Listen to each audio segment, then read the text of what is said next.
अस्सलाम वालेकुम। उम्मीद है आप सब ठीक होंगे। डेली एनालिसिस में आप सबका वेलकम। हम सबसे पहले डे वन के चार्ट को एनालाइज कर लेते हैं वन बाय वन, फिर दूसरे चार्ट्स की तरफ शिफ्ट होंगे।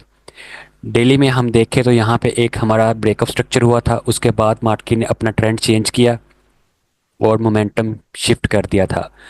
अगर हम इस स्ट्रक्चर को देखें तो लास्ट हमारा जो रेजिस्टेंस पॉइंट है वो ये है, और हमारा जो लास्ट सपोर्ट पॉइंट है वो ये है डे वन के चार्ट का। इस रेजिस्टेंस और सपोर्ट के दरमियान में हमने मार्केट में अपॉर्चुनिटीज़ देखनी होती है और ट्रेंड की तरफ देखनी होती है। अगर हम देखें सेल की अपॉर्चुनिटीज़ के लिए लॉन्ग टर्म, तो मेरे पास डेली का एक ये जोन आता है जहां से हम लॉन्ग टर्म सेलिंग कर सकते हैं। और अगर मैं बाइंग की अपॉर्चुनिटी देखूं, ट्रेंड के अगेंस्ट होंगी, लेकिन यहाँ में हमें एक अच्छी बाइंग अपॉर्चुनिटी इंशाल्लाह ज़रूर मिलेगी।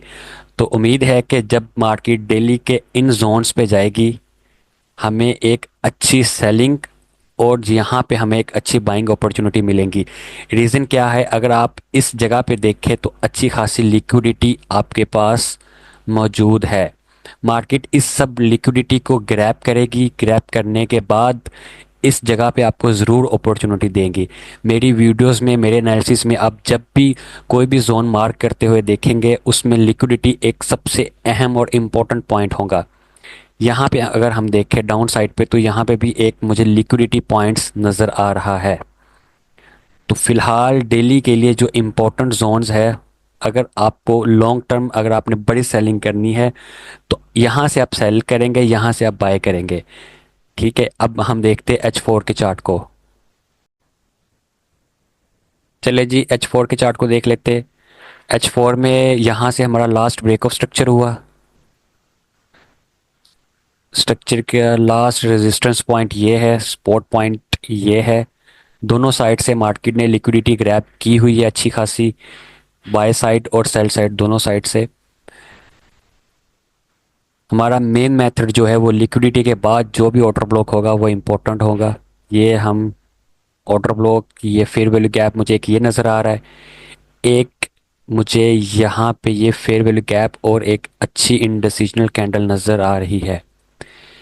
तो H4 के अकॉर्डिंग मुझे जो अच्छा जोन नज़र आ रहा है वो मार्केट इस तरह ऊपर जाए, यहाँ से आपको एक सेल की अपॉर्चुनिटी मिल सकती है। अगर मार्केट डाउन साइड पे गई तो यहाँ से एक आपको बाय की अपॉर्चुनिटीज मिल सकती है।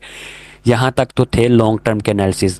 अब H1 की तरफ शिफ्ट होते हैं, वो हमारी डेली एनालिसिस की तरफ होते हैं, क्योंकि हमने जब इंट्रा डे की ट्रेड्स करनी होती है तो मोस्टली H1 के, M15 के और M5 के लेवल्स उस दिन में ज़्यादा चल रहे होते हैं।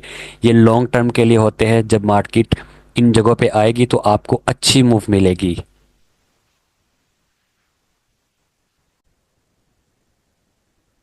H1 के स्ट्रक्चर को देख लेते। हमारा लास्ट ब्रेक ऑफ स्ट्रक्चर इस पॉइंट से हुआ था, और उसके बाद स्ट्रक्चर का लास्ट स्ट्रक्चर की रेजिस्टेंस पॉइंट ये है और लास्ट सपोर्ट पॉइंट ये है। तो H4 का अगर इम्पोर्टेंट पॉइंट्स देखे जाए तो एक मुझे ये नज़र आ रहा है, जो इस मूव की लिक्विडिटी ग्रैब करने के बाद, स्विंग की लिक्विडिटी ग्रैब करने के बाद डाउन डाउन साइड पे मुझे मिल सकती है। उसके बाद एक ये अच्छा फेयर वैल्यू गैप मुझे नज़र आ रहा है H1 का। ये भी अच्छा फेयर वैल्यू गैप है। ये दो गैप अच्छे हैं जहाँ से हम अच्छी सेल की अपॉर्चुनिटीज़ देख सकते हैं। लेकिन ये याद रखें कि जब हम H1 का एनालाइज कर रहे होते हैं चार्ट को, तब हम लॉन्ग टर्म ट्रेड्स में होल्ड नहीं करते। हम तब एक छोटी ट्रेड लेते और मार्केट से आउट हो जाते। लॉन्ग टर्म आप लोगों ने बिल्कुल नहीं यहाँ से देखनी, यहाँ से बस सेल करें और अपनी एक स्ट्रक्चर मूव ले और उसके बाद आउट हो जाए। यहाँ से आपको जो ट्रेड मिलेगी वो आप एक स्ट्रक्चर मूव ले और आउट हो जाए। लॉन्ग टर्म के लिए नहीं इसको देखना होता। तो H1 के चार्ट में मुझे फ़िलहाल के लिए जो इम्पोर्टेंट जोन्स नज़र आ रहे हैं वो ये दो है, और यहाँ तक मार्केट उम्मीद है नहीं जाएगी, क्योंकि यहाँ पे भी एक लिक्विडिटी आपकी पड़ी हुई है। तो H1 में मुझे सिर्फ ये दो जोन्स नज़र आ रहे हैं। M15 का चार्ट देख लेते हैं। H1 का स्ट्रक्चर डिलीट कर लेते हैं।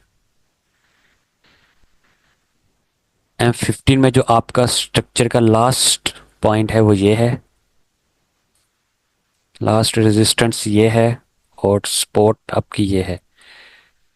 मार्केट इसी के अंदर है फिलहाल। और देखा जाए तो एक ये अच्छी मूव यहाँ से आपको मिल सकती है इंशाल्लाह। इस जगह से जब मार्केट यहाँ पे टैप करे तो आपने एंट्री कन्फर्मेशंस देख के यहाँ से एक सेल की मूव देखनी है। ये मेरे ख्याल से H1 का भी जोन बन रहा है। हाँ जी, H1 का थोड़ा सा ऊपर है। और यहाँ से आपने सबसे पहले सेल देखनी है। मार्केट यहाँ पे जाए 50% रिट्रेसमेंट करे, उसके बाद आप सेल देखें। अगर मार्केट डाउन साइड मूव करे तो यहाँ से आपने बाय देखनी है। ठीक है, ये आज के दिन का एनालिसिस होगा। उसके बाद M5 में भी कोई जोन देख लेते। तो मुझे M5 में ये एक जोन अच्छा नज़र आ रहा है नीचे डाउन साइड पे। ये जोन अच्छा है और क्योंकि इससे पहले एक अच्छी लिक्विडिटी है मार्केट में, मार्केट उस लिक्विडिटी को ग्रैब करेगी और फिर हमें एक अच्छी ट्रेड देगी। जोन्स का एक ओवरव्यू मैं आपको दे दूं तो ये जोन्स आपके लॉन्ग टर्म के लिए है। ये जोन्स आपके लॉन्ग टर्म के लिए है। ये और ये। ठीक है, बाकी इंट्राडे के लिए जो आपके जोन्स है वो ये जोन्स है, इनको मार कर ले। जब भी मार्केट इन पे आए तो आप ज़रूर अपॉर्चुनिटीज़ देखें। ठीक है, यहाँ पे यहाँ पे यहाँ पे और एक अच्छी अपॉर्चुनिटी आपको सेल की और बाय साइड मिल सकती है।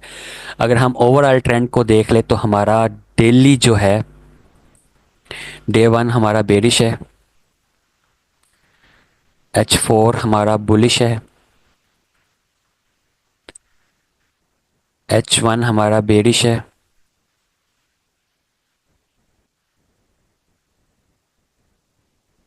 M15 भी हमारा बेरिश है। ये ओवरऑल ट्रेंड है आपका। ठीक है, H4 के अलावा हमारा सारा का सारा ट्रेंड बेरिश है। तो हमें कोशिश करनी चाहिए कि ज़्यादा से ज़्यादा हम बेरिश एंट्रीज देके फाइंड करें।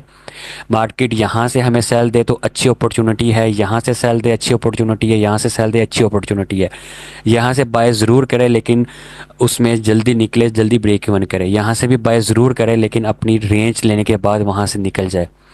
यहाँ से भी ज़रूर बाय करें, अपनी रेंज ले और निकल जाए। ठीक है, सेल में आप कंफर्टेबल होकर ट्रेड कर सकते हैं। और अगर हमें सबसे ज़्यादा ऊपर इस लिक्विडिटी के बाद डेली के इस जोन में मार्केट मिलती है 2769 से लेकर 2792 तक, तो वहाँ से हम एक अच्छी सेलिंग करेंगे।